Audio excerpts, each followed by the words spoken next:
before this session where started induction took place, the it was given on the portal LMS that you have to submit the assignment by the 31st of October. Sir.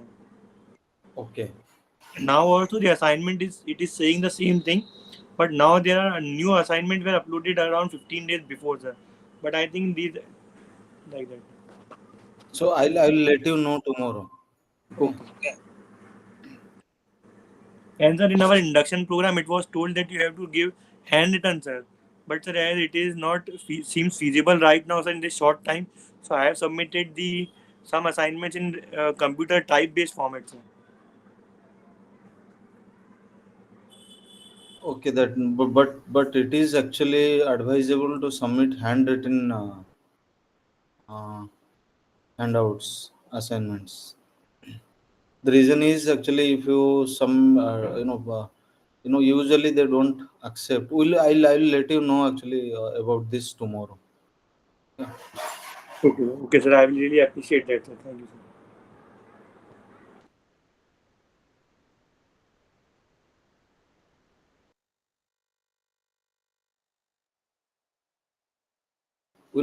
We'll start in 5 minutes.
So I would like to wish her happy Rural Women's Day, sir.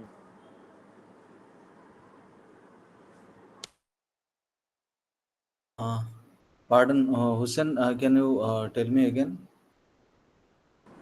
Yes, sir. Today is a National Rural Women's Day, sir. So I was just wishing. Oh, I wish also everyone National Rural Women's Day. Yeah, sir. It's a good thing. What is the significance of this day? Do you have any idea? I just came to know, sir, today only, sir, about this day, sir. Okay.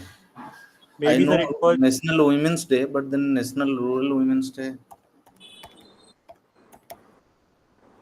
Rural Women's Day.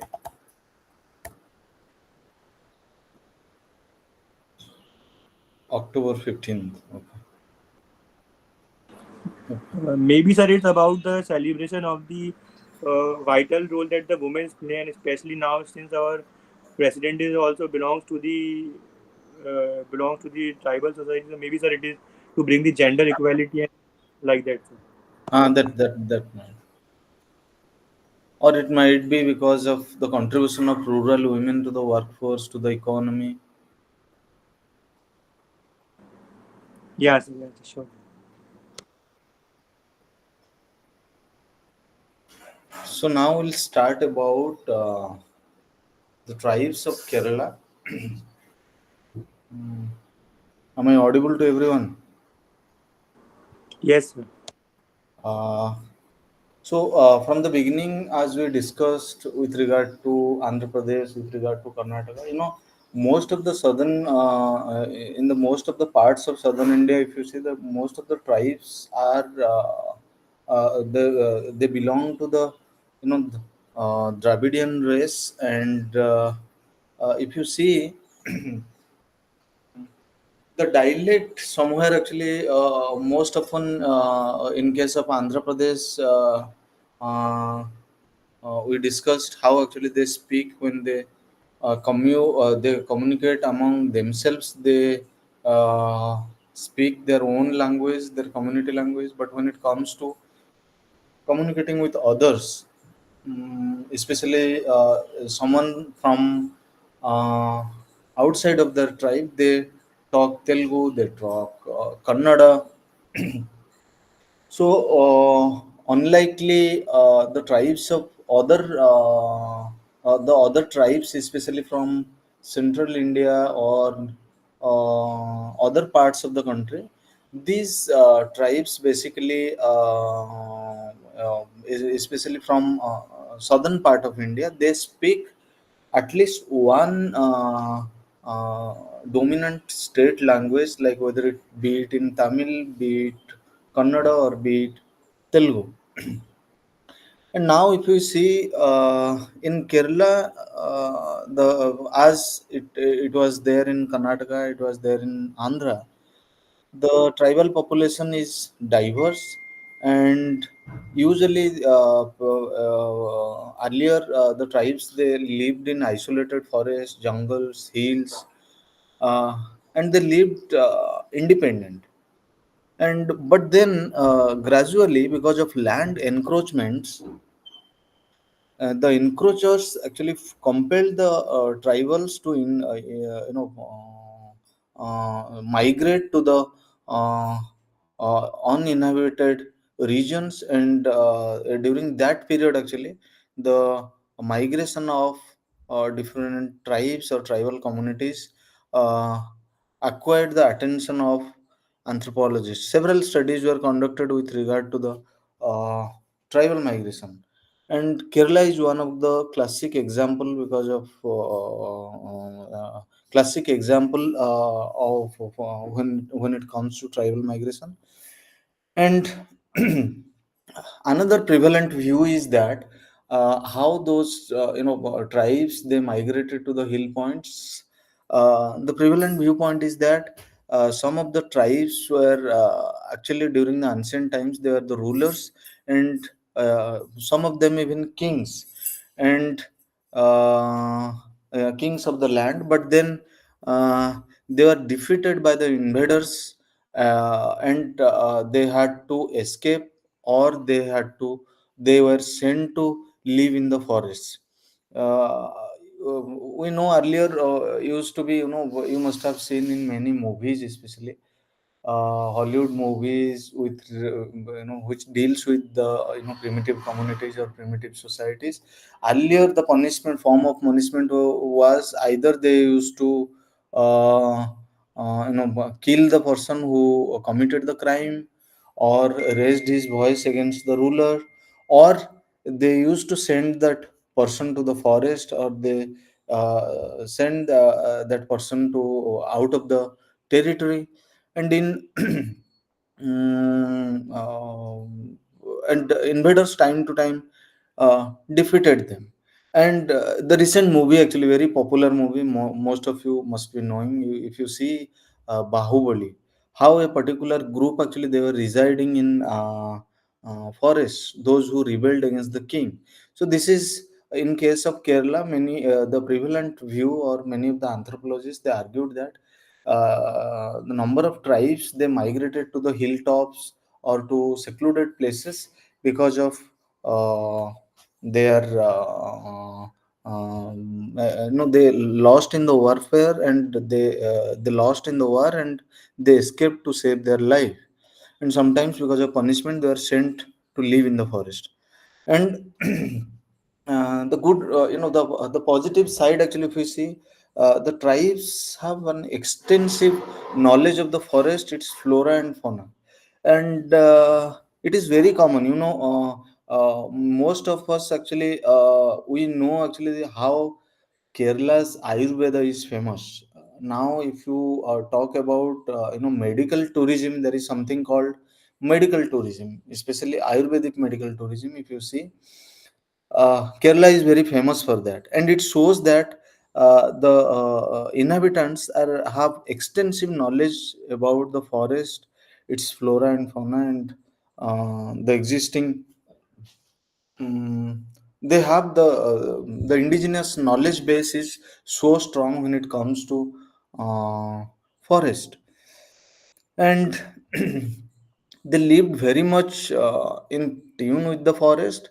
And if you see, today the tribal people have been forced out of the forest by government or business corporations. If we see the last Silent Valley movement, it is one of the classic example where actually the native inhabitants they protested against the establishment of the multinational company.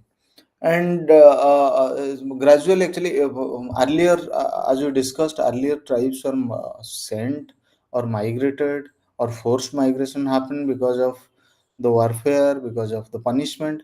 But now if you see, the state led capitalist activities, or the capitalist activities initiated by the private business corporations, push these farm tribes to the edge, and they were compelled to uh, migrate to the secluded parts. And if we see, there are still 36 scheduled tribes in Kerala, and they constitute only 1.45% of the state's population. And the figure indicates that the rate of the assimilation of the aboriginals of the states has been extremely rapid. And the numerically dominant tribes, if we see, in Kerala, there are tribes like Pulayans, Paniyans, Marathis, uh, Malayarar, Kurumans, Kurichians, and Irulas. And the remaining tribes in the range of 25 to 20,000.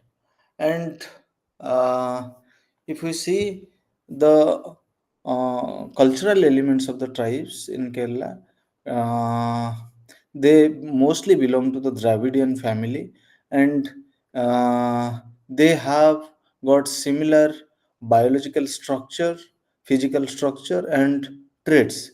And they have also dark complexion and are quite short in height. And if you see, the mountainous region of Kerala are mostly inhabited by tribes like Urali tribe, Panyan tribe, Kapu tribe, Kanikar tribe, and Kadar tribe. And they are basically descendants of Negrito race. And if we see, the house building norms and the ritual uh, they actually follow, and the tradition, the ethnicity of the tribal culture almost actually resemblance with the Dravidian culture. And uh, the observation of anthropologists of the especially from India is that these tribes of Kerala have developed ardent faith on spiritualism and religion. And if you see actually very most frequently actually, if you see there are many actually meditation centers are existing in uh, tribal pockets, and there are number of meditation centers are say situated especially in the tribal pockets and secluded pockets inside the dense forest, and Kerala is known for that. And if we see the style of dress, their physical features, the more body modifications, you can easy to spot or differentiate between the mainland Keralites and Kerala population and the tribal population of Kerala. And uh, now we'll discuss about the major few major tribes of Kerala. The first one is the Paniyan. Paniyan tribes are said to be the major tribal communities residing in different parts of the state. They reside mostly in hilly and forest areas of Kerala, and these tribes have built their settlements in Wayanad, Kozhikode, Malappuram, and these tribes are also called by the names of Panya, and Panya, Panya. And they actually mostly in case of Kerala, if you see the most of the tribes actually they speak Malayalam language, but uh, some of the Panyan tribe, those who work in the mainland, they do also speak Kannada, and the dialect of the Panyan people is called Panya language, and the word Panyan is derived from the word Pani, which is a Malayalam word, means work. And the people of this tribal community are previously they were uh, working as laborer, and because since actually they were doing work, their name suggests the same. And if we see the detailed origin of this Panyan tribe is still a very vague and complex matter, though there are some anthropological account, but there is no adequate information to establish that argument. And they are very this particular tribe is very much yeah, they have a unique style of follow a unique style to make their home, to construct their houses, and they use actually bamboo to construct their houses and roofs of those houses. And uh, usually the houses of these tribes are either single or double storied. And during rainy seasons, the Panya tribe migrate to the cold regions, and during the end of the season, they return to their original homes.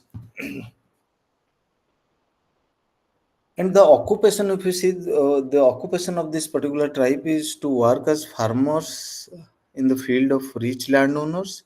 And during the, previously they worked as bonded laborers, and labor bondage, many of you must be knowing, labor bondage was one of the important characteristics of semi-feudal mode of production, where actually the landowners they provide some initial amount as uh, mm,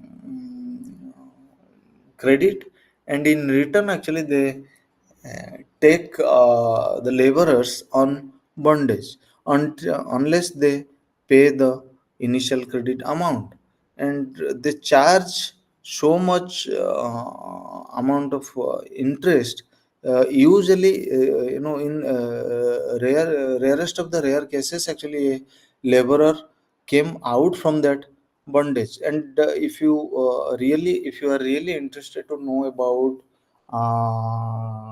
the to know about the labor bondage in tribal pockets, then you must actually read Jan Breman's work by called The Footloose Laborers and Unfree Laborer, Unfree Labor in India. Then there is someone also called Tom Brass, who extensively worked on labor bondage in India. And there are also scholars like Isabella Guerin and others, those who have extensively worked on labor bondage, especially in case of tribes of. Also, there is the popular scholarship of Gail Umbet should not be overlooked here. And if we see the Panyan tribes, they have a number of religious practices and rituals. Uh, they are very spiritual from the beginning. We said that we discussed how actually the Kerala is known for that, and several sacrifices and also worship of diverse animal gods and goddesses are petted through in Kerala occasionally. And uh, Kuli, Kadu Bhagavati are worshipped with great reverence by the member of this tribal group. If we see, they actually they pray mostly Hindu gods and goddesses. And in some part of the Panyan village, the shrine of the deity have been built and offering are being given to appease her. Then we'll move to another tribe called Pulaya tribe, and sociocultural anthropologists most often incited that these tribes, also Pulaya tribe, or which is also known as Pulayar, is considered to be one of the major social group found in Kerala, and very recently they have been provided with the status of a Dalit.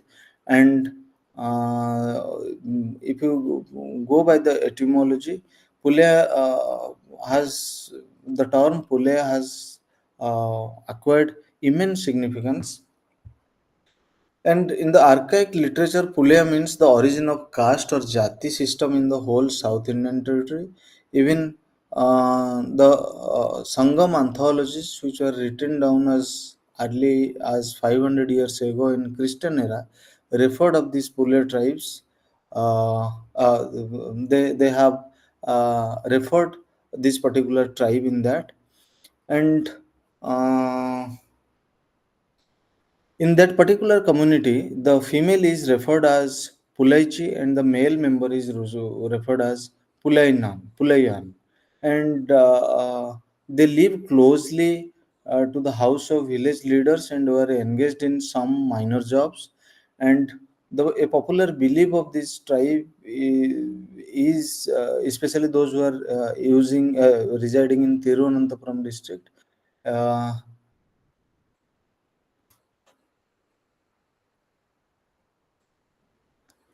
they believe that they ruled this region during the previously, uh, and the king of that particular region belonged to their community.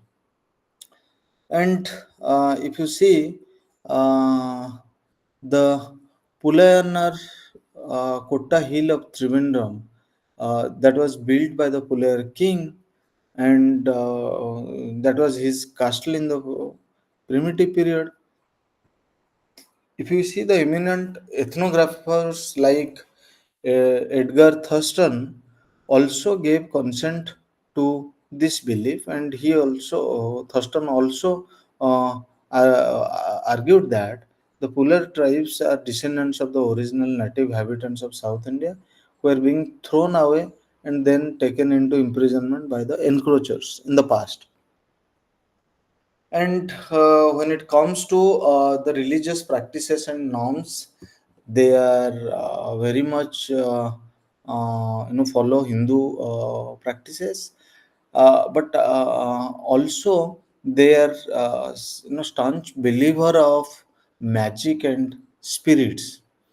And uh, if we see uh, about their art and culture, Margam Kali is an art form popular among Pulian tribes, especially those residing in Travancore district, and this comprises of group dance and martial arts like Parichamuttu Kali, and the theme song centers around the life of Saint Thomas, one of the apostles of Jesus. And Pule people are known for their pleasant and cordial nature, and uh, they always restrain themselves from adopting any violent means, even when they are being invaded or intimidated. The Pulia tribes also follow all the rituals associated with marriage ceremony, like other tribes, as we discussed. And Mangalam Kali is a dance ritual related to marriage ceremonies, and it is a source of amusement at the time of marriage. Usually, Pulia tribes execute it in accompaniment with beautiful musical instruments including para and kanupura. The dance performed in a greater speed or with a faster rate. And according to Thurston, these customs emphasize the fact that the beautiful face of the Pulea was painted with red and white designs. And but however, recently the Pulea community experienced tremendous change because of the integration of this market economy, and it is seen that these customs are gradually being discarded for the sake of accepting or emulating new trends. Then the next tribe is Muthuvan. Muthuvan, this community inhabits the border region of Tamil Nadu and Kerala, and this community spreads over Idukki districts and adjoining western ghats of Palghat and Trichur. And the meaning of this Muthuvan is those who carry something on their back. Even today, the Muthuvan carry their children and belonging on their back. Especially the meaning I described here, the Malayalam meaning of Muthuvan. And within family and kins group, they talk in a dialect of their own, and with others converse in Malayalam or Tamil and use Malayalam. They use mostly Malayalam script. They use Malayalam script. As I said, when it comes to the intra-community communication, actually they speak their local dialect or their community dialect. But when it comes to conversation with others, they mostly talk Malayalam and Tamil. Uh, And it is said that most of the sociocultural anthropologists, if you see, they argued that the these Muthuan tribes, they were the loyalist of the royal dynasty of Madurai, and uh, the popular legend uh, um, a particular leader of that particular community who was in power was thrown out of the power, and the existing royal members immigrated to several places of central Kerala and established the famous dynasty of Punjar. And while going to Kerala state, the Muthuva tribe carried along with them the image of the deity of the regal family, the Madurai Meenakshi, at the back of their bodies. Those who actually know the Madurai, the famous Meenakshi temple, they it is said that they carry uh, the image of the deity of the regal family, that is Meenakshi Madurai. And what is the most interesting thing is that The word Muthuvan has been taken from the word Muthuku, which stands for back in both the Malayalam and Tamil language.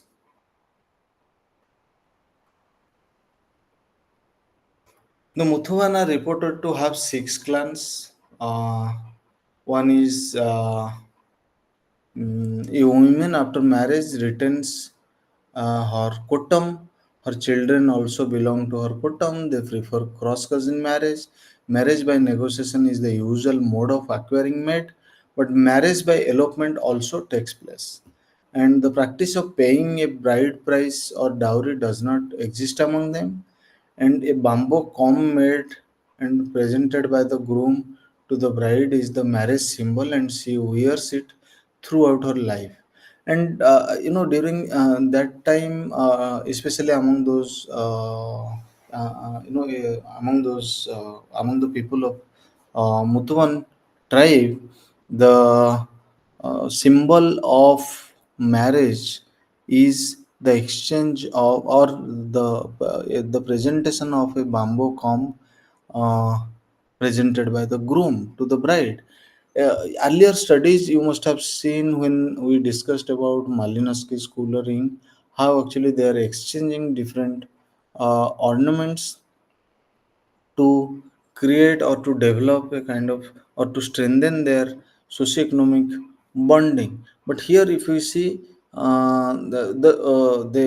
were using a bamboo comb, gifting, usually the groom gifts a bamboo comb to the bride, which signifies or which symbolizes the marriage, and she wears it throughout her life. And monogamy is the usual form of marriage, but polygyny is also permitted by the permission of first wife if she is barren. Divorce is socially approved on the grounds of adultery, cruelty, impotency, and proximity. A hamlet is called kudi, and each hamlet has a dormitory for boys and bachelors that is called chavadi, and a dormitory for girls and widows that is called palpura. Delivery of a baby takes place in separate hut called Thenuvedu, and the women contribute to the family income by participating in economic activities like agricultural operations, animal husbandry, collection of minor forest produce, etc. And uh, if you see the mainstay or the major source of livelihood is agriculture uh, for this particular tribe, and uh, they mostly produce ragi, cardamom, and lemongrass. uh, they have got 3 to 10 acres of forest land allotted for farming and other related activities, and the Muthuan tribes are being exploited by the mediators, taking advantage of their simplicity and lack of awareness. The people, these people from this community, they pay less for various products, the costly products, especially like cardamom.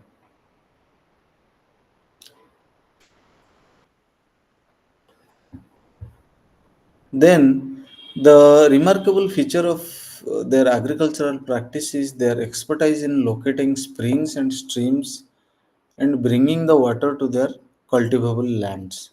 Uh, Animal husbandry, wage labor in the forest department, and the collection of seasonal minor forest produce are the subsidiary occupations.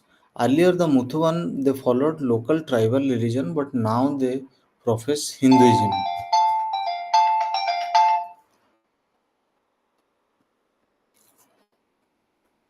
Prophet Hinduism.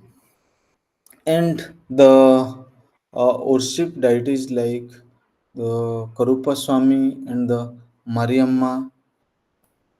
Just a minute, excuse me.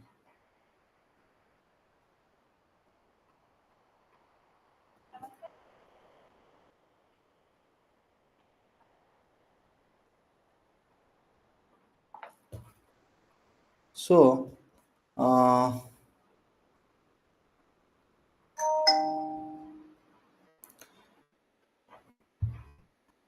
When it comes to the healthcare practices, the Muthuvans, they use both traditional and modern medicines, uh, but usually they prefer to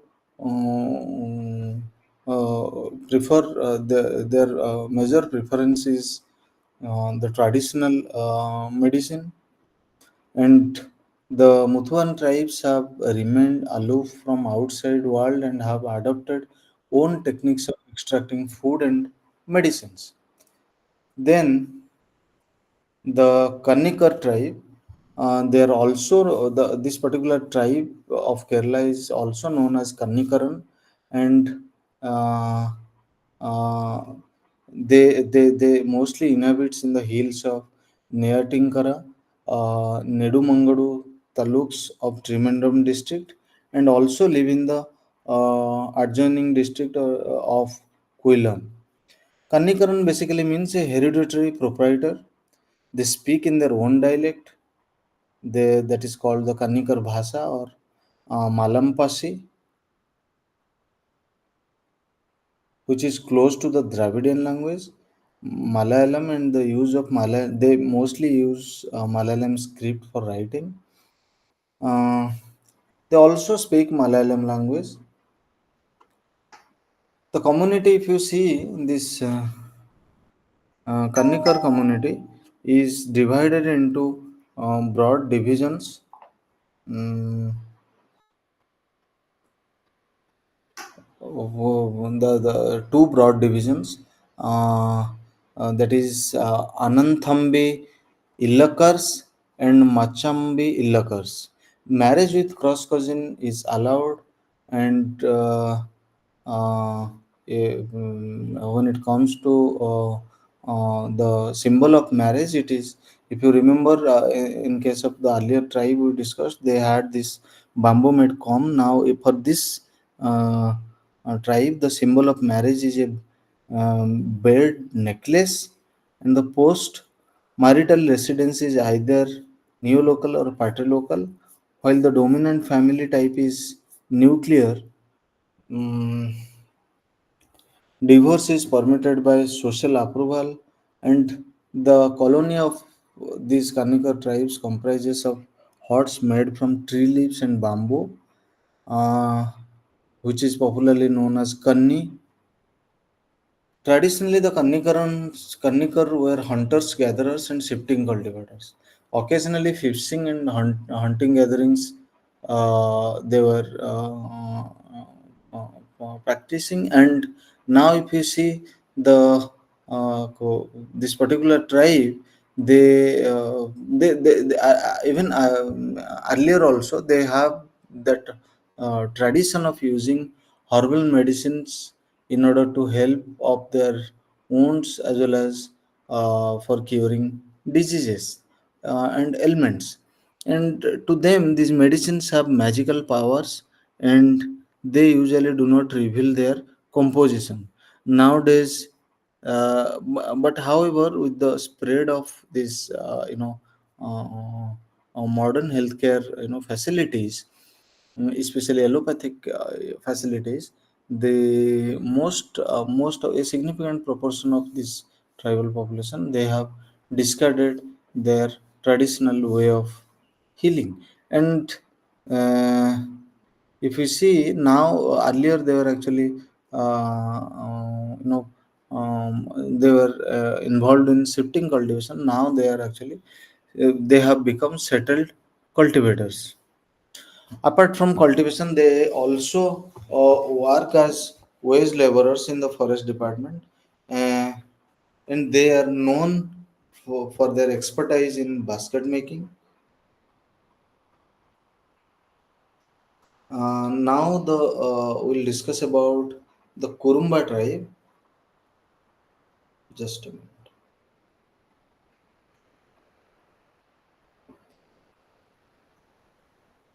The Kurumbas are concentrated in the Palghar district of Kerala. They use Malayalam script. They also communicate. Uh, they you communicate with their own language, but when it comes to speaking with Others, they speak mostly Kannada and Tamil, and this Kurumba tribe had close affinity with the Todas and Badagas. And if you see, this group have a clan constitution that has adapted the practice of exogamous and patrilineal. And the tribe also practice endogamy, and the cross cousin marriage also occur in frequent basis. For better administration and controlling, these Kurumba tribes have developed several councils. It shows that this particular tribe had a very good local governance structure even before the Panchayat Raj amendment came into force.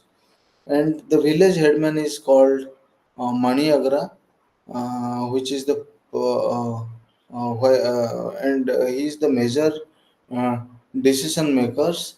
The headman and people who assist the priest is called priest, and his office are hereditary in nature following the lineage of Kurumba males. However, either a female or a Kuruma man occupies the position of a priest or a sorcerer. Sorcerer basically means, you must be knowing sorcery, right? It is called type of magic. So basically, priest or sorcerer means is a magician basically, and any like any other tribal communities of India, this Kuruma tribe who have earned their livelihood by undertaking the occupations like hunting as well as gathering. Some of the people of these tribes, those who reside in the hills, adapt to the profession of shifting cultivation and also the jobs of catching tiny birds and animals. Then Mm, with regard to craft making, they are very good in weaving and weaving work and basketry work, and the folk dance is also performed by both men and women, and um, they use both traditional as well as modern system of medicine for their healthcare. Now the next tribe is uh, Marathi tribe. Marathi tribe in Kerala are also called Maratha or Marathi. They are notified as Marathi only in Hondur and Kasargod taluks of the Kannur district. Besides their mother tongue Marathi, they are conversant in Tulu, Kannada, and Malayalam language. The Malayalam and Kannada scripts are mostly used by them, and their main occupations they usually most of them are settled cultivators, and they also earn their livelihood by engaging themselves in animal husbandry, uh, and some of them are also engaged in business and services. Now, just a minute.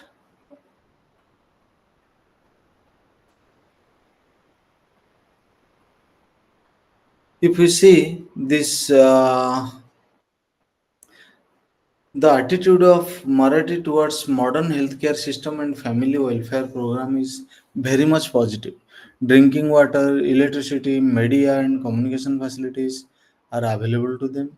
Wood is used extensively as domestic fuel, and the Marathi agriculturalists mostly use organic manure besides chemical fertilizers and insecticides. Uh, they also, in the present day context, they also avail the benefits extended by the child welfare schemes like polio distribution system, or the other food security programs extended by the government. Then the next tribe is Malayan. Malayan basically they are hill people of Kerala, and the Malayan tribe are mainly concentrated in the district of Idukki.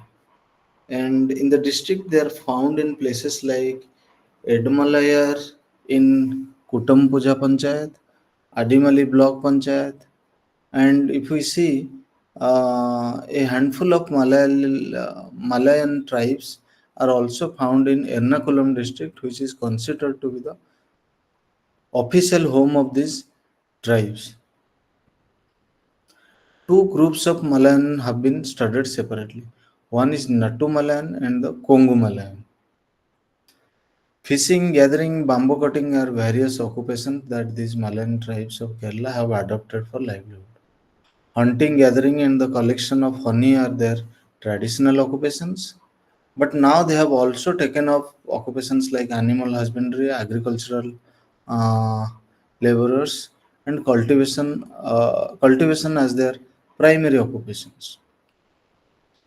They have also adopted the new, very professional jobs like bamboo carving, fishing, and when it comes to gathering of forest products from the dense forests, uh, now they considered it as a kind of lucrative occupation. And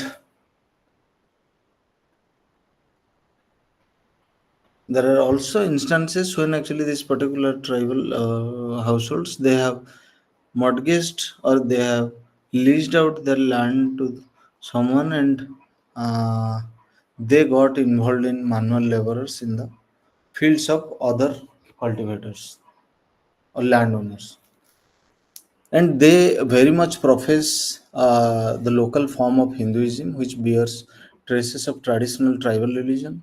And the major festival they observe, most of us are.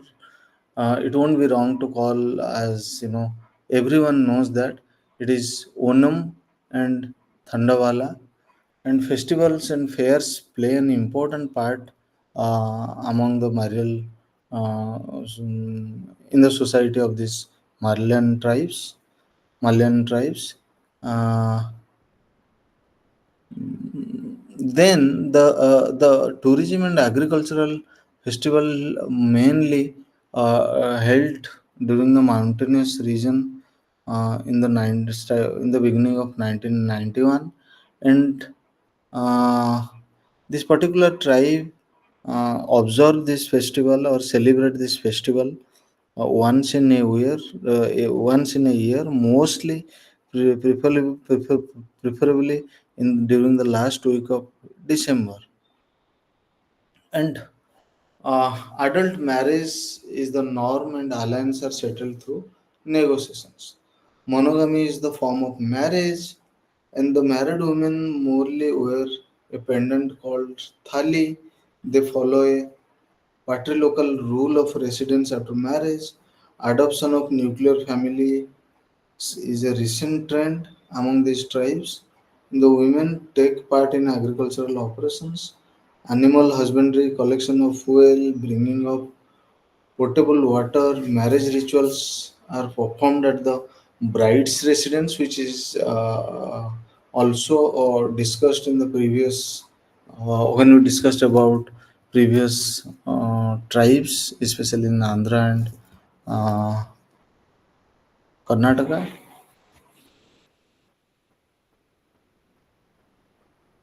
But when it comes to educational attainment, these children from this tribal community, they actually experience immense difficulties because of the situation. The situated school, the schools are situated far away from the place of residence. There, that is the reason actually the literacy level is relatively lower. Then, so we are done with Kerala. Now we'll move to Tamil Nadu. But before we move to Tamil Nadu, we'll take uh, 10 minutes break, very short break of 10 minutes. We'll have little relaxation, we'll have little water, and we'll continue. Okay, sir.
Kapil sir, your voice is not coming. Sir, sir, 10 minutes break actually it will Okay, be, okay, okay, okay. will be resuming. Fine, fine.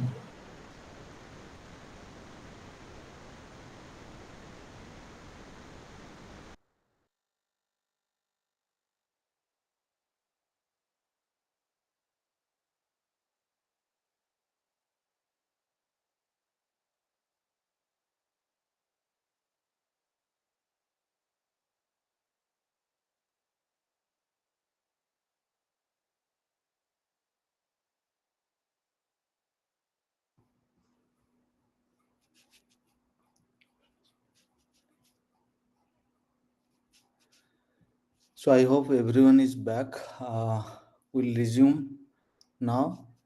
So now we'll discuss now the tribes of Tamil Nadu. If you see the anthropological tradition, basically, Tamil Nadu is known for a number of anthropological studies. And if you see the most popular studies, whether be it purely sociocultural anthropological work or it is economic anthropology or development anthropology, very popular actually. If you see one of the major work with regard to uh, the economic anthropology, John B. Mencher's Anthropology of Peasantry, then John Harris' work, then there are a number of actually studies conducted on uh, Tamil Nadu. And with regard to the tribes of Tamil Nadu, the number is significant number of studies were conducted. And if we see the tribes of Tamil Nadu are mainly found in the districts of Nilgiris, and mostly the very popular tribes like Todas uh, and Badagas, uh, and there are also other tribal group communities like Kurumbas, Kotas, and Irulas. And as we discussed in case of Karnataka in yesterday's class, Tamil Nadu's tribal society is also to a significant extent actually integrated with the mainstream society. And if you see the tribal tourism actually in Tamil Nadu, it is much more developed than uh, other others in case of other tribes of other states. And as I said that the Todas of Nilgiris, they are much more, now actually if you see the Todas of Nilgiris, they are much more actually visible uh, uh, with the modern culture, with the modern they are very much, now they are very closely integrated with the mainstream society. And the level of isolation which was then during the pre-independence period, it is minimized to a significant extent. And uh, now we'll discuss about the particular uh, tribes. The first we'll go with the Badagas. The Badagas actually they belong to the backward class and are basically not classified as tribals. They comprise of an agricultural community, and they settle near Nilgiris of Tamil Nadu, and they are mostly tea cultivators and potato growers, and they speak a language of Tamil and Kannada, and they form one of the largest group of tribes. And uh, uh, excuse me, I request everyone to mute the mic. uh, as I said, they form the largest group of tribes, and they have the rich oral tradition of folk tales, songs, and poetry.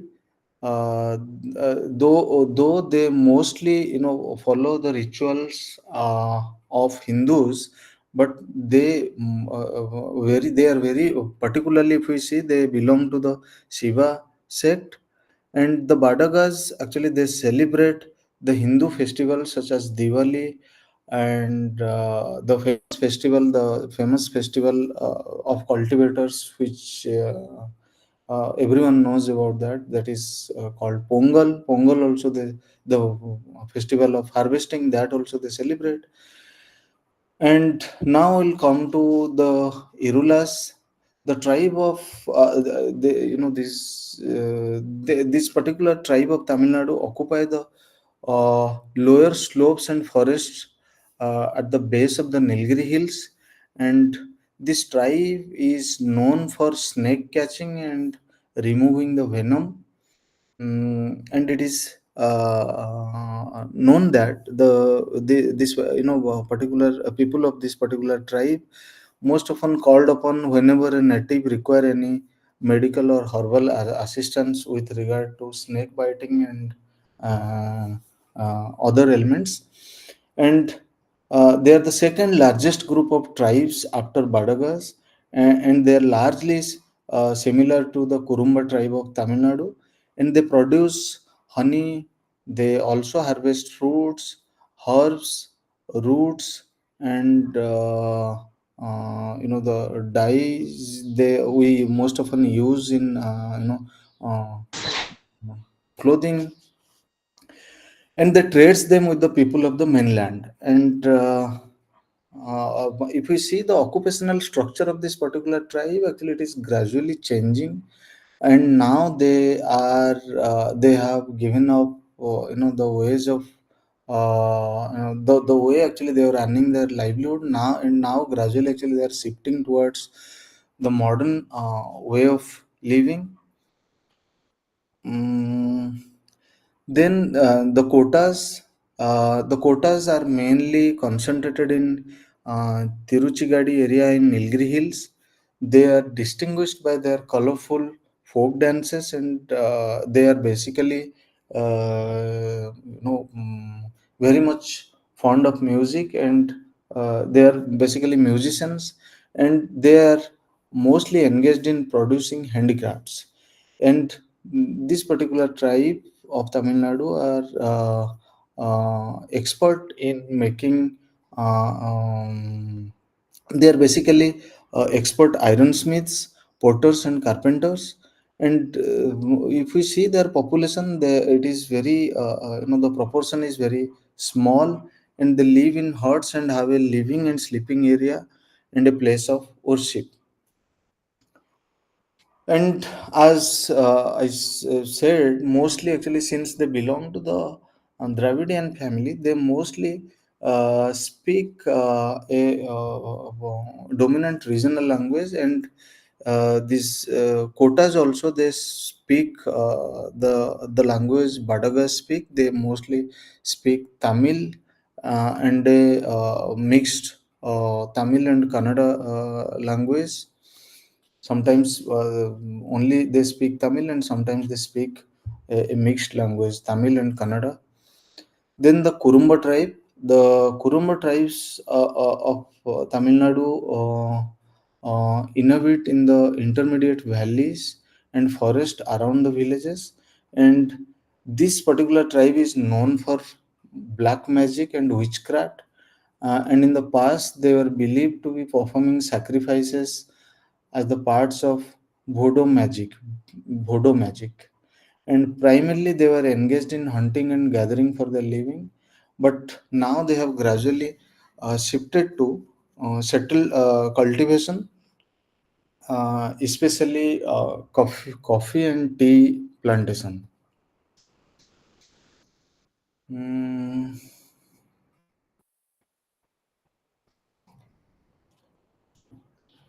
just a minute.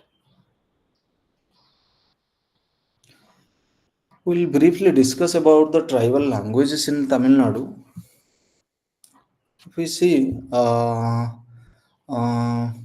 the tribes of Tamil Nadu, mostly they use different various languages, like one among them is Adian, or which is also known as Eravas. It is spoken in Tamil Nadu and also part of Kerala. And Adian means slave in the Malayalam language, and Adians are mostly the agricultural laborers. Uh, then that is called the second language is called Allar. It is also a Dravidian language, and it is also spoken in Tamil Nadu, mainly in the Palghat region. And there is another language called ALU, and it is mostly Kurumba tribe. People from Kurumba tribe, they use this. They speak this language, mostly in the areas of Nilgiri districts. And then Badugu. Badugu is spoken in the Kundur and Nilgiri district region of Tamil Nadu. And the language mm, is also the name of the Badaga tribe, which we discussed above or previously. And it is believed that they are the largest, most populated people in the southernmost region. They constitute the highest proportion actually in the beginning, as we discussed. Uh, and this the next language is Irula, or commonly known as uh, uh, this is also known as Eravalam, Irular, Iruliga, Irukala, Erukala, Irava, Korava, Chensu, Kard, or Urali. It's a Dravidian language, basically spoken mainly in the districts of Coimbatore, Chengayana, Salem, and Nilgiris and Periyar. Then there are other languages like Malavedan, Manadora, and Mukadora. Then Tulu, Toda. Then uh, these are the major languages. Basically, if we see, there are languages like Toda, Irula, Badaga. Then these major languages actually, they are the local dialect, actually they call it as they name it as based on the name of that particular tribe. And now it has become a kind of recognized dialect. Now we'll move to the tribes of Lakshadweep and Puducherry. Uh, we know that these two union territories actually, especially Lakshadweep, uh, is a group of coral islands which is scattered in the Arabian Sea. And they are mostly located, these islands are located around at a distance of 225 to 450 kilometers from the Kerala coast.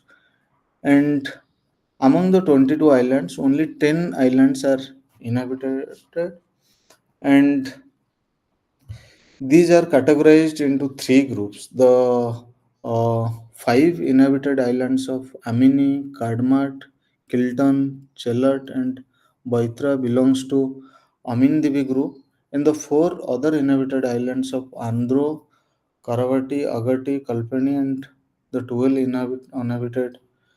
uninhabited islands of Kalipiti, Valgam. You can find them in the uh, reading material. And the third group is represented by a solitary inhabited island called Minikoi. And when it comes to the cultural regions, Lakshadweep can be divided into two distinct regions. In one region, all the inhabited islands except Minikoi, which comes third, can be grouped uh, separately. And Minikoi differs from the rest of the Lakshadweep island in language, dress, and lifestyle, as well as culture.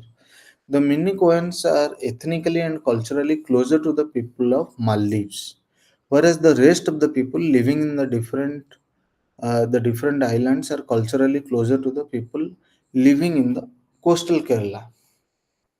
The people of Lakshadweep, mostly they profess Islam, and the majority of them belong to the Safi school of the Sunni sect.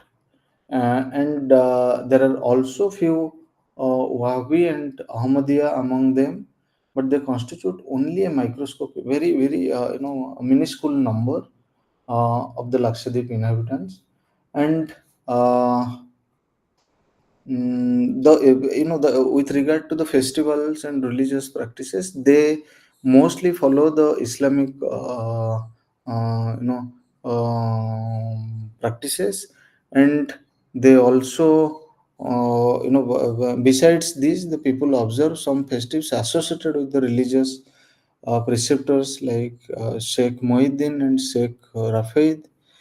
uh, Eid ul Fitr is locally known as Cheria Perunal, and it marks the culmination of the Ramjan fast, and it is celebrated on the first uh, of Saul and the 10th month of the Islamic calendar. And the life cycle ritual observed in Minicoy are to some extent different from those of the other islands of Lakshadweep. And if we see the inter-ethnic differences with regard to the observance of the rituals are not found either in Minicoy or in other islands. Moharram is not much, acquired much importance in the islands. It is mostly celebrated by the well-to-do families, and mostly they observe it on the 10th day of Muharram, the first month of the Islamic calendar.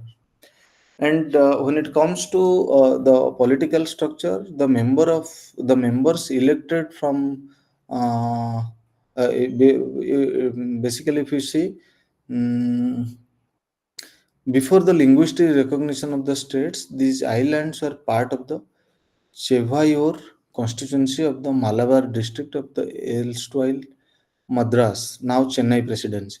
And the members elected from this constituency to the Madras, now Chennai, which is now we know it as Chennai, Legislative Assembly and Parliament represented these islands in the Madras Legislative Assembly in the Parliament.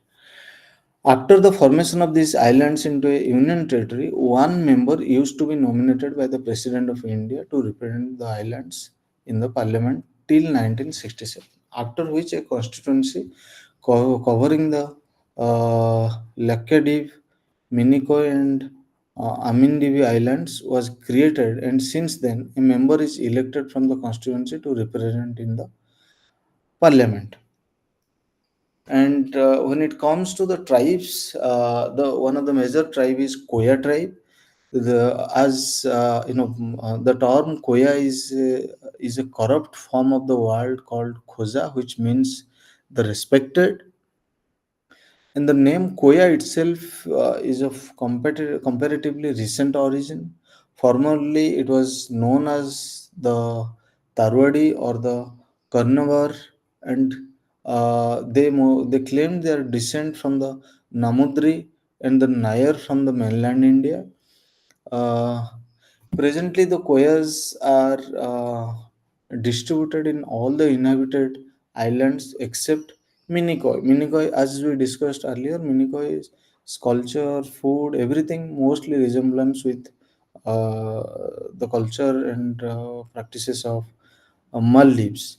And the group wise population, if you see, the data is mostly non, we cannot trust the data, and also in most of the cases it is not available.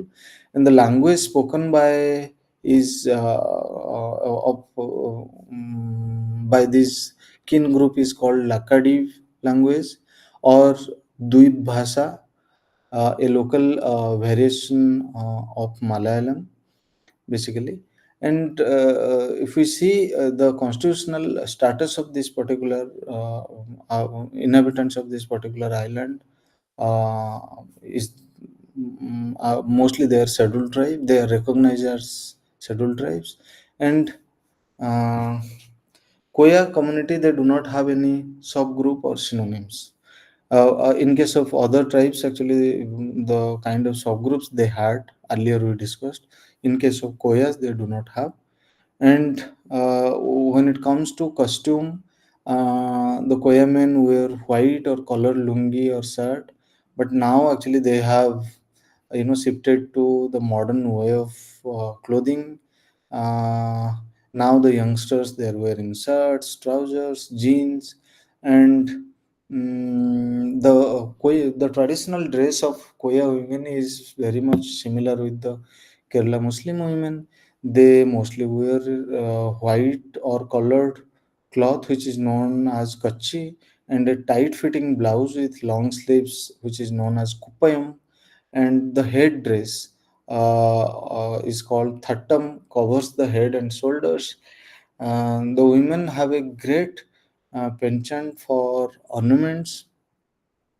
And if we see the use mostly, the eardrops and earrings, they mostly prefer to wear. And the Koyas are non-vegetarian and eat beef, but as part of as other Muslims in like other Muslims, they also avoid pork and they do not eat pork. And when it comes to the staple food, in case of Koyas, the staple food is rice and fish.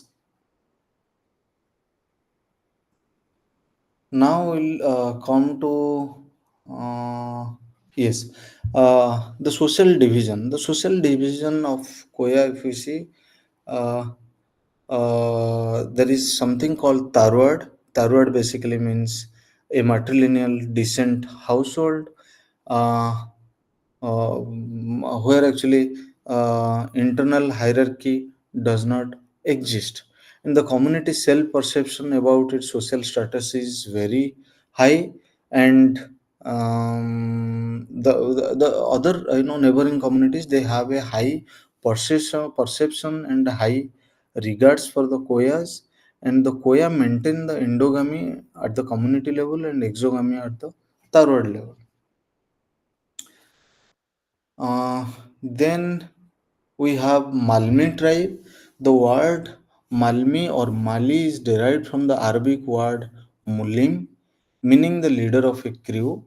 And these, people of these particular tribe basically were specialized in the art of sailing, and in doing the calculation needed in sailing used to be.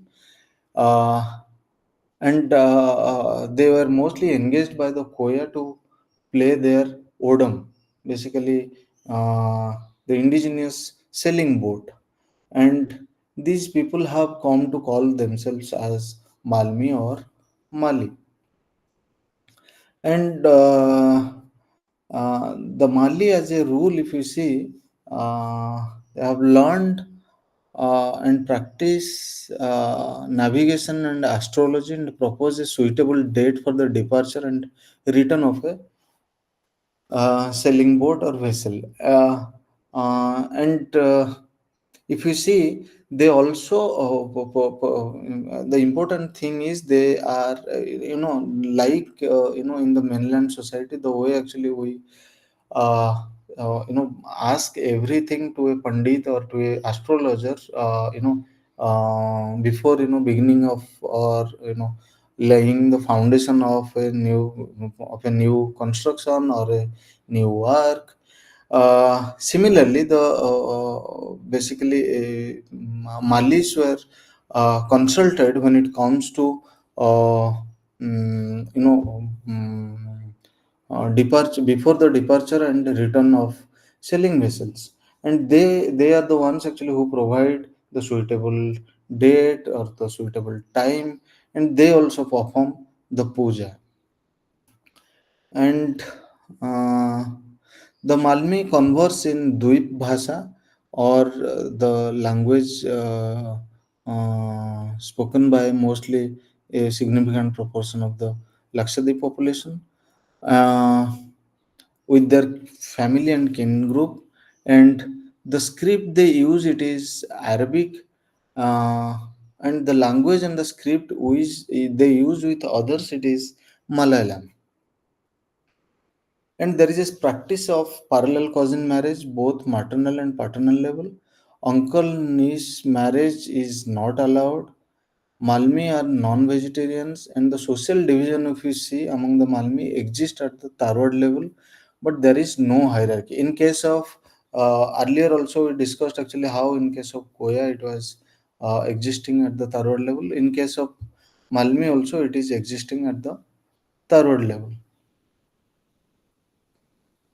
Uh, then a male, uh, uh, basically monogamy is practiced.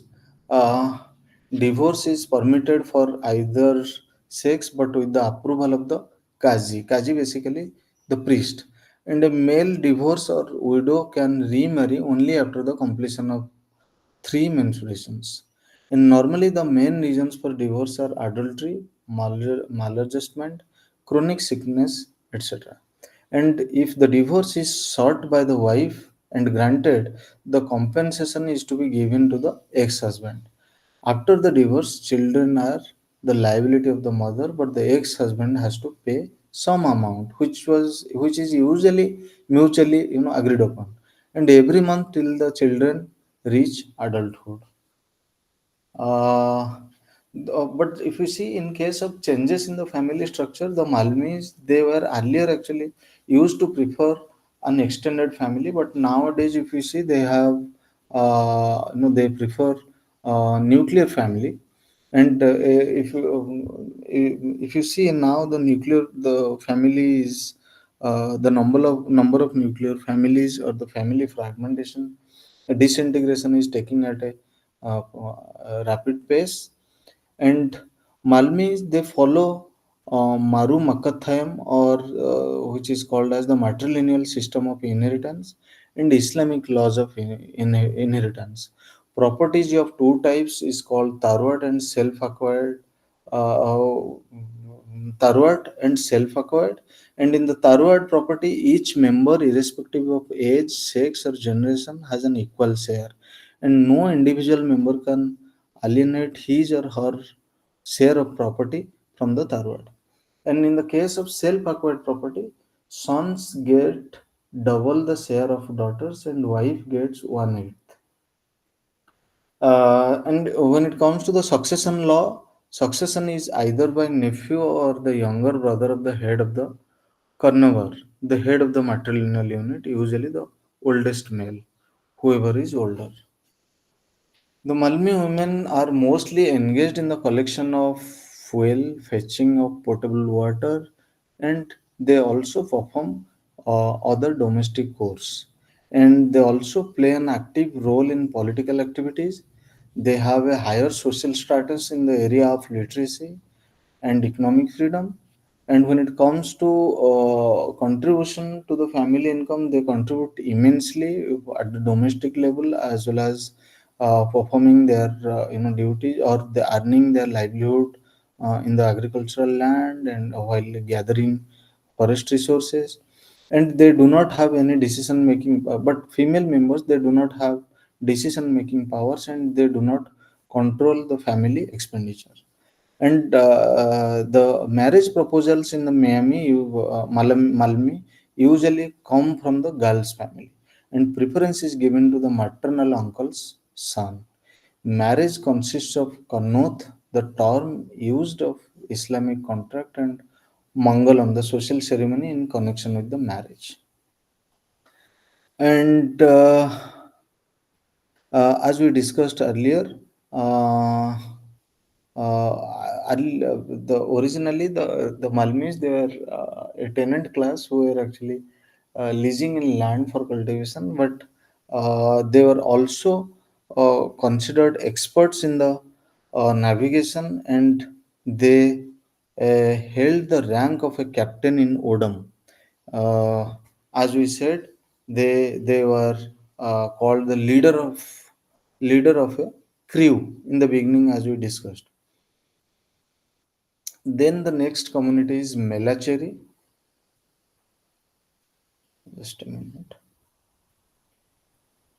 Melacheri is the term Melacheri means high climbers, and Melacheri, the people, especially people of that particular tribe, they climb coconut trees to pluck coconuts, and their major occupation, the main occupation of that particular tribe is coconut plucking, and the function of a Melachari Tarwad is to regulate marriage. The community's self perception is low in comparison to Koya and uh, Malmi. And if we compare Koya and Malmi with Melacheri, Koya and Malmi, they have very lower perception about the status of Melacheri. Endogamy is maintained at the community level. Divorce is permitted for either sex with approval of the Qazi. The male and both male as well as female, they can appeal for the divorce. And if the wife seeks and it granted the divorce, the compensation has to be paid to the ex-husband. Remarriage is permitted for a widow and widower, and uh, divorcee male and female. And basically, the Melachari follow two types of inheritance rules, one for the Tarwat property and one from the Tingal, uh, Tingalaicha, self acquired or personal property. And they also they follow actually the Islamic law of inheritance in case of Tingalachia. Uh, and as mentioned in the Shariat law, uh, the Melachari women enjoy a higher social status than women belonging to any other Muslim society in India when it comes to economic freedom. They have the right to inheritance. They play a role in the plantation operation, collection of fuel, fetching of potable water, as well as other economic activities besides their household work. They also actively participate in social and religious functions, and when it comes to politics, they do not play a significant role in politics. Women contribute to the family income, but usually male members, they control over the family expenditure. And uh, among the Melacharis, the marriage proposal is initiated generally by the girl's family, as in case of Koyas. And most of the Melacharis, they follow actually Islam, and they belong to the Safi school of the Sunni sect. Now we'll discuss about uh, the tribes of Puducherry. Puducherry is earlier it was known as Pondicherry, and it is one of the important union territories in India. And it is, if you see, Puducherry is a unique union territory, though it is situated in the mainland. But if in the geography or the topography of this particular region is unique in the sense that uh, the different parts located in different within different states makes this union territory. For example, Puducherry is nearer to Tamil Nadu, but if you see, some of the regions of Puducherry Union Territory is also located in nearer to Andhra Pradesh. The region is called Mahe. Then we have a region nearer to Kerala called Yanam, and mm, sorry, the Telugu region is called as Yanam, and the Malayali region is called nearer to uh, Kerala is called Mahe.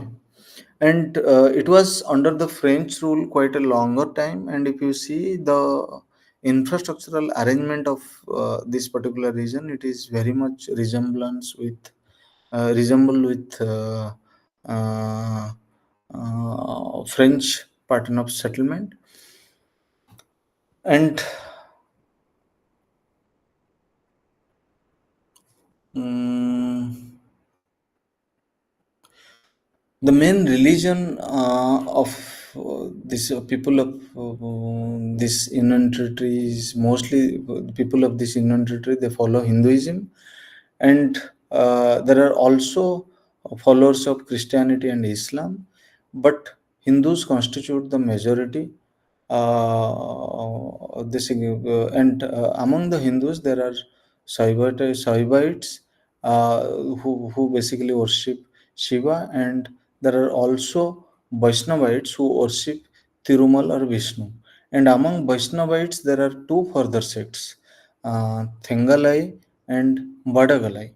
And if you see the important festivals celebrated in Union Territory of Puducherry, mostly Amavasi, on the day of conjunction of sun and moon, occurs every month, is considered as auspicious by observing rituals to the Pitri, or called as souls of ancestors. Ugadi is the Telugu New Year Day, and it is also celebrated in the region of uh, Yanam extensively, and now it is, people of Puducherry is also are also extensively celebrating this uh, festival. Apart from Ugadi, there are also festivals like Pongal, which is also known as Makar Sankranti, or the festival of harvesting, is celebrated across this region. Then, contrary to the other, southern India states, Deepavali is extensively celebrated in Puducherry. And now we'll discuss about the tribes of Puducherry. We'll start with Irula tribe. The Irula are an endogamous group sparsely distributed in and around the Puducherry and Karaikal region. Traditionally, rat trappers who are referred as Bhetaikaran or Villi, uh, they constitute this community. And the term Irula basically means dark or night. And this Irula community, people of this Irula community mainly live in thatched roof huts, and uh, several families actually they live in fields, and their staple food grains are finger millet, great millet, and pearl millet. And they are non-vegetarian, and they trap field rats, porcupine, and rabbits, and they also catch snakes. Mm, the if we see mm, every man in this particular community is a member of his father's lineage, as in case of other communities. But the women, in especially in this Irula community, they retain their father's lineage even after marriage. In the Irula, when it comes to the cultural part, the Irula worship plants and animals such as bhepa, which is we call it as neem tree, Lu, uh, uh, then Nai basically means dog. Then Kudirai means horse. Puli means tiger. Ane means elephant. However, such worship is no longer done. If you see recently a news got published, especially in most of the national dailies, that the the famous elephant Lakshmi is no more. In Puducherry, actually, the elephant, that particular elephant, people are worshipping that particular elephant for a quite longer time. And the Lakshmi was used to train other elephants. Lakshmi was a trained elephant, and she was used to train other elephants. And time to time actually people take Lakshmi in procession, making customizing her dressing pattern, changing her dressing pattern, and making her Lakshmi as a kind of representative of uh, god Ganesha. They were worshipping Lakshmi for a quite longer time. And it signifies that they also, usually if you go to South India, especially Puducherry region, they also worship Nai, especially this particular community. Nai means dog. And when it comes to the family structure, basically the Irula families are nuclear in nature. And the property, when it comes to property and share, ownership over property, the property is shared equally by the sons. And in case of in case of daughters, they also give the appropriate share to their daughters during the time of marriage. Then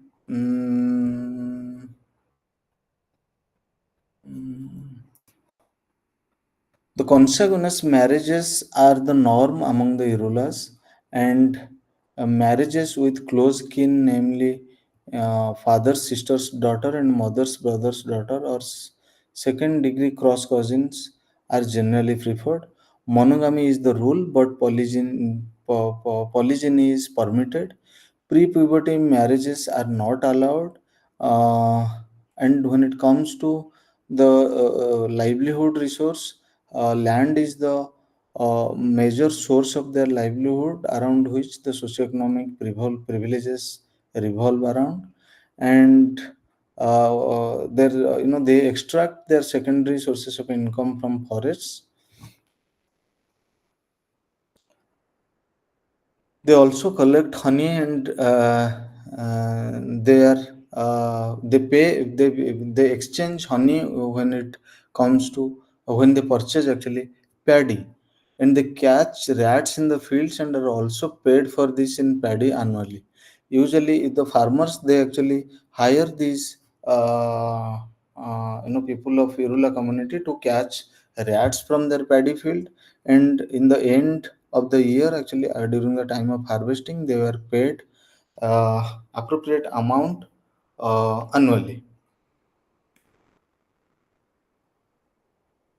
But since earlier they were earning their livelihood from small patches of land and other activities like catching rats and snakes. Now, since these activities reduced to a significant level, they have also changed their uh, mode of earning livelihood. Now they are, a significant proportion of them have started working as agricultural laborers. And some of them, they own, actually, in that community, some of them, they own small patches of land. But most of them, they live below the poverty line. But they do not, the thing is, they do not see anything for their livelihood beyond, anything apart from agriculture for their livelihood generation, agriculture and land. Now, we'll discuss about the Kuravar. The Kuravar are also called Malay Kuravar or Thumbai Kuravan, or Koravan, and Mala Kuravar. They have of late started identifying themselves as Katunaikar, which is a scheduled tribe. The term Kuravar simply means a hunter or a forest dweller. Uh, some of them, some of the some of them actually live in the hills. And they, since they live in the hills, they are called as Malay Kuravar. And they, what they do actually, they perform, or they uh, do actually their uh, practice their age old professions such as hunting and pig rearing. And the Kuruvar, they speak their own dialect called Kuruvar Bhasha. And when it comes to their intra-group communication, they speak Kuruvar Bhasha. And this language or this dialect is the mixture of Telugu and Tamil. And they are as like other tribes of Puducherry, they are also non-vegetarian. They rarely eat vegetables. Their staple food are rice and ragi. They are the Kuruvars are divided into four uh, categories. One is called Melpadi, the other one is called Satpadi, then Mendrakuttam and Kavadi. And each one is further divided into different clans like Otel Mangam, Bandi Mangam, Sisul Mangam, Nandi Mangam, Katamongam. Mm, Then the Kuravars are basically the people from this Kuravar community are not aware of the Hindu Varna system and are basically they are unable to recognize their position in the Varna order. The community's self perception as well as others' perception of the Kuravar is very low, and they among the Kuravar a boy can marry his maternal uncle's daughter or paternal aunt's daughter on his or his own sister's daughter. They practice only adult marriages. Most marriages are negotiated. Generally, girls get married immediately after puberty. Either spouse can divorce for such reasons as maladjustment, adultery, cruelty, or the practice of witchcraft. When it comes to other tribal communities, the practice of witchcraft, the practice of witchcraft was rarely the reason for divorce. But among the this Kuruvar community, this is one of the one. This can be one of the reasons for divorce. And if the wife initiates the divorce, she has to return the bride price to her husband. And But in that case, no compensation, divorce compensation is to be paid to the wife. And children remain with either the father or mother as suggested by the elders. And when it comes to remarriage is allowed for both the widowed and the divorced male or female. And with regard to the family structure, the Kuravar they have both nuclear and joint families. Though but if you see the proportion and the percentage of joint family, it is day by day it is decreasing, and the number of nuclear families it is increasing because of disintegration of joint families and fragmentation of joint family. And Kuruvar women basically they are very hardworking and participate in all kinds of jobs, along with in assisting their men. They help in rearing pigs, collecting pig waste and pig fodder, drying fish when there is a catch, and gathering fuel, carrying potable water. And besides participating in economic activities, child rearing and domestic work as the other duties of Kuravar women. And uh, but interesting thing is they also have a role to play in family expenditure. If you can recollect earlier we discussed number of tribal, especially tribes in Tamil Nadu and Lakshadweep and Puducherry. Nowhere actually, women from those communities were given emphasis or priority when it comes to control of family expenditure. But in case of Kuravar women, they all control family expenditure. Then they participate in socio-religious functions and have special role to play in them. But despite of economic freedom when it comes to deciding the family expenditure, they still occupy the lower status in the family status hierarchy. And now we'll discuss about the Eurocula community. The Eurocula are mainly found in the Yanam district of Puducherry, which is very much close to Andhra Pradesh.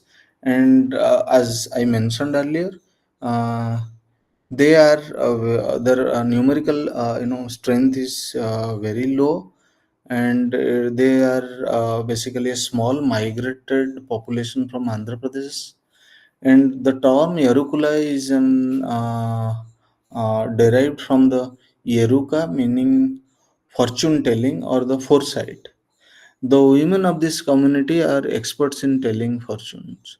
They wander in the street crying, Yeruko, Amma, Yeruko. Basically, prophecies, mother prophecies.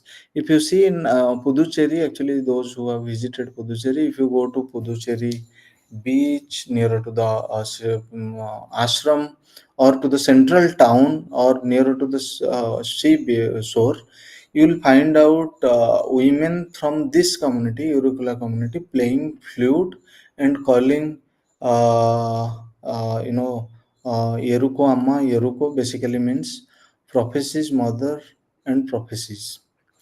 Basically, they will the Yeruka speak their dialect called Yeruka Bhasha or Odra. Uh, it is a mix of Telugu, Tamil, and Kannaris. And with outsider, basically they talk in Telugu. And at the community level, the dialect they use basically it is they basically communicate with Telugu language. And when it comes to literacy, it is very low, and most of the elders are illiterate. And as regard to their food pattern, Erukulas are non-vegetarian, and um, the Erukula are divided into several endogamous sub-tribes based on their traditional occupation and the form of nomadism they practice. Like Suvi, those who make date palm basketry, then Bada or Daba, basically those who make bamboo basketry, then uh, Uppu or Bidari, and engaged in trading of salt, then Kunchi or Kanuch Kanuchpuri, the makers of brushes. Then, if we see, basically, the each subtribe is split into four common exogamous gotras. That is Kabadi, Satpadi, Menapadi, or Mendrakutti. Uh, and when it comes to the marriage alliance, uh, the people belonging to the Kavadi group are Pothu, basically the male members, and those belonging to the Satapadi are Penti, basically means female. Marriage are favored between these two groups. Membership in a Yeruka family can be acquired through marriage and adoption. Apart from being, if you are not born to Yeruka family, then there are only two ways through which you can acquire membership to in Yeruka family. And basically, the Yoruka unit is patrilineal, patriarchal, and patrilocal. The most elderly male member of the family is the highest authority. In case of his death, his wife, if she is elder to his brothers, becomes the head of the household. The Yoruka family is a social unit, the members of which act for their common good.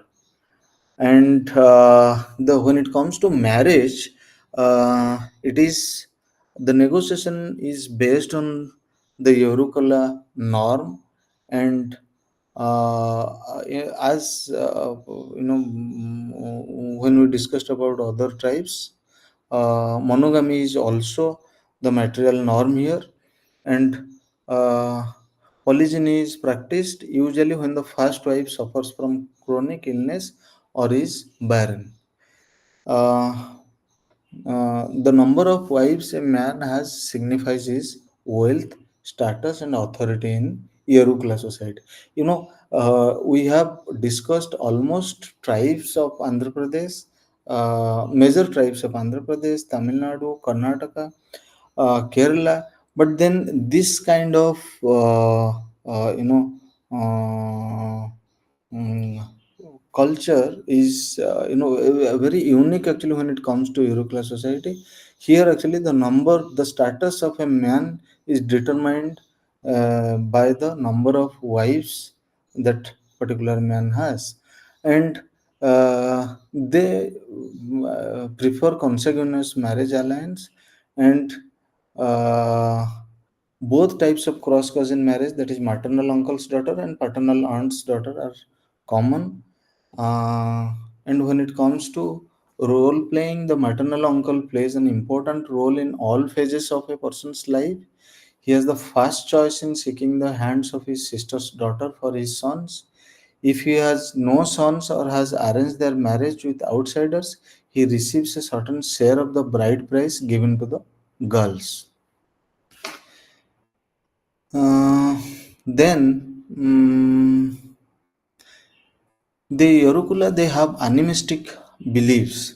They are highly superstitious and take serious note of bad and good omens. Omens, basically OMENS, basically omens means something which brings usually fortune or bad luck. If it brings fortune or good luck, it is a good omen. Or it is, if it is, it brings bad luck, then it is bad omen. And the Yorukulas specialize in making baskets, mats, and ropes. And women of this community are very much, they're well skilled when it comes to making tattoos.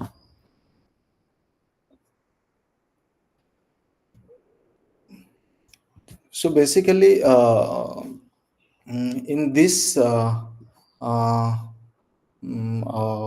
block, tribes of South India, we discussed about the tribes of Andhra Pradesh and Telangana, then tribes of Karnataka, different tribes of Kerala, Tamil Nadu, Lakshadweep, and Puducherry.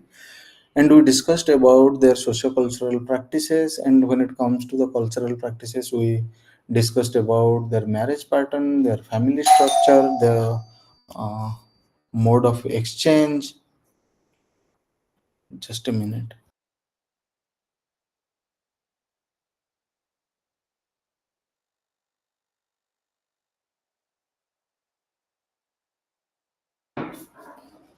The mode of exchange. We also discussed actually how the state intervention with regard to the development of these tribal communities sometimes push these tribals to the edge when it comes to land encroachment and displacement. We also extensively discussed about how actually the tribal development program from the beginning in yesterday's class. We also discussed how actually the tribal development program after during the post independence period tried to integrate the tribal society to the mainstream society by integrating them through different plans and policy measures. So we'll stop here. If you have any doubt, you can ask me.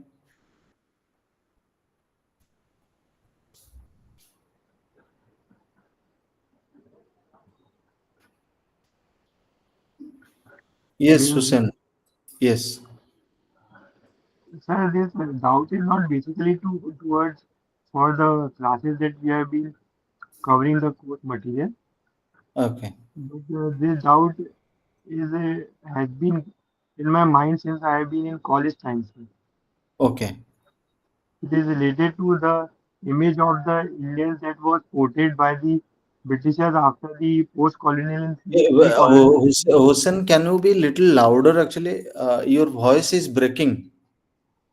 Yes, sir. Um, Please. this image of the Indians that was basically that was portrayed by the Britishers when they conquered India and after the post-colonial and also in pre-colonial area, time, that the Indians are the snake charmers and the dancers. Okay. So this particular idea of the Britishers was basically comes into mind that yes, it could be the truth, but because mostly still in MP we find that particular this particular culture is followed here of especially during the Nag Panchami and certain times, because in Ujjain also here many, like it is a totem for the tribal societies, Yes, yes, especially yes. Shivai, that they eat snakes and especially also don't, rather than capturing them and killing them, they let them live in the free world. So basically, there are many movies also made on these, books also written on this, like the tribal cultures, like the Nagas and all. Yes, yes. So still No, they Hussein, you discuss are actually about the story. absolutely. This is an interesting question, and the thing is, if you are familiar with the rise of sociology and social anthropology in India, you'll come to know that how actually Britishers, they made a policy. They came up with the policy of divide and rule, and they did not allow actually the Indian ethnographers, anthropologists, or social scientists to study the native tribals. And the image actually they created, actually the image was created by the British social scientist. And the whatever, even today actually, whatever we are studying, you see, the saddest part is, even after the independent, after 75 years of independence, we are still quoting Hammondorf, we are still quoting Verrier Elwin, we are still quoting Robert Redfield, sorry, Redcliffe Brown, when it comes to Andaman Island. And rarely actually we quote, actually, yesterday's class we discussed about Mn Srinivas. The reason actually why I brought Mn Srinivas, because he has that indigenous, or the Indian taste of that particular anthropological work. But when it comes to Britishers, they purposefully used the British trained anthropologist, mostly from Britain, or from yes, from Britain, to study the native Indian tribes. And the reason was, they knew that the tribals were very much skilled when it comes to warfare, when it comes to revolutions, and they were scared for that, and they wanted that the tribal should live separately from the mainlanders, or from the mainland people. And one, if they had the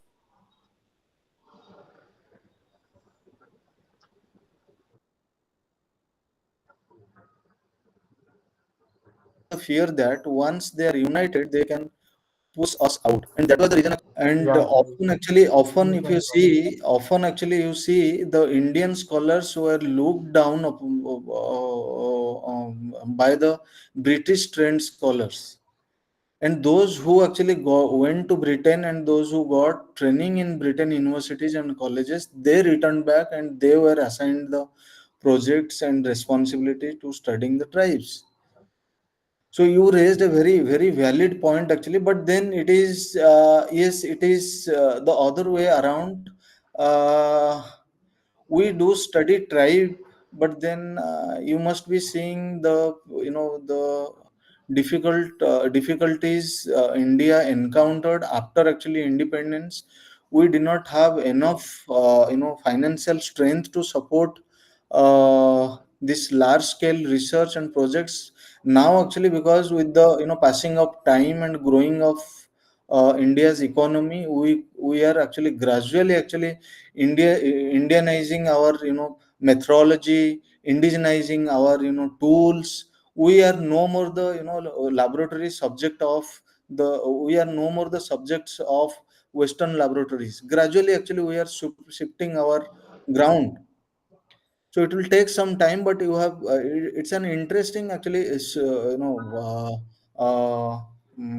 question, And this question was, if you see the lineage of the debate, it has a there is a long debate actually, and discourse continued, has been continuing till the date, on the question of tribe, on the question of ethnicity, on the question of identity. Very very crucial questions actually, and till the date actually Indian anthropologists, sociologists, sociocultural anthropologists, they are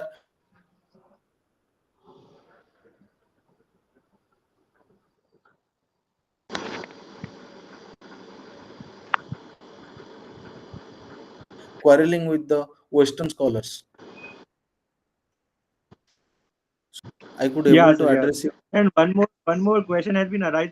That's why, sir, I took this course, sir, to understand first, Yes. as I have want to enter the before I was preparing for civil services. Now that I Mhm. am a pharmacist, and I am looking towards moving towards the tribal areas for Ayurvedic and Unani and all these pharmaceutical drugs, sir.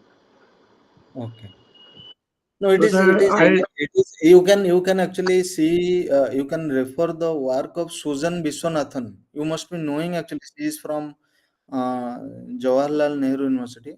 She worked actually sociology of health. There are others also working on that area. You can actually refer their work. It's an interesting area actually. It is emerging. yeah, yeah. Then Payal Kansal. Yes, yes, Payal.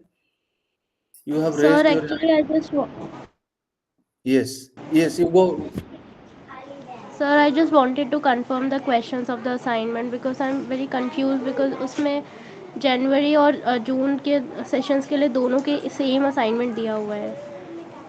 Is Payal, as I mentioned to Hussein, I will clarify this in tomorrow's class. Okay. Okay sir, thank you sir. Okay. So we'll meet again at 3 p.m. tomorrow. Thank you, Hussein. Yes. Yeah, sir. Sorry to interrupt, sir. Actually, today we have discussed one very crucial term, sir. That is actually very much included in our constitution. That is the term Dalit, sir. Okay. Yes.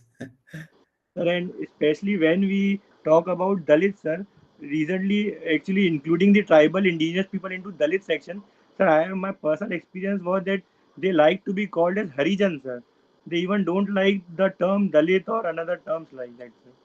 And that is that I understood, and there is that actually you have raised a very valid question, Hussein. But it's a very, what to say, it's a debatable question actually. I'm sure actually you must be familiar with the controversy, academic controversy, not about the political controversy.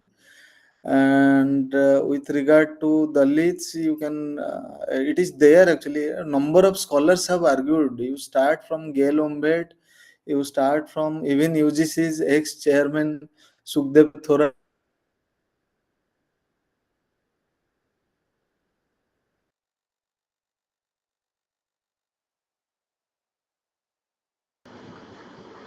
Sir, your voice is breaking, sir.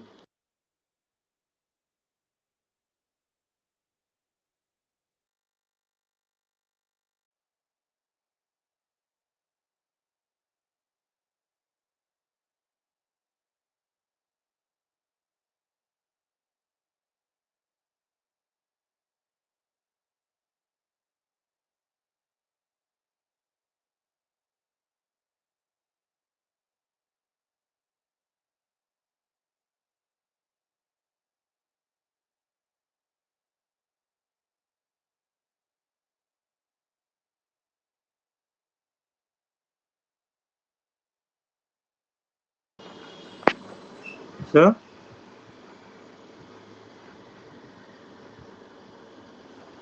hello, sir.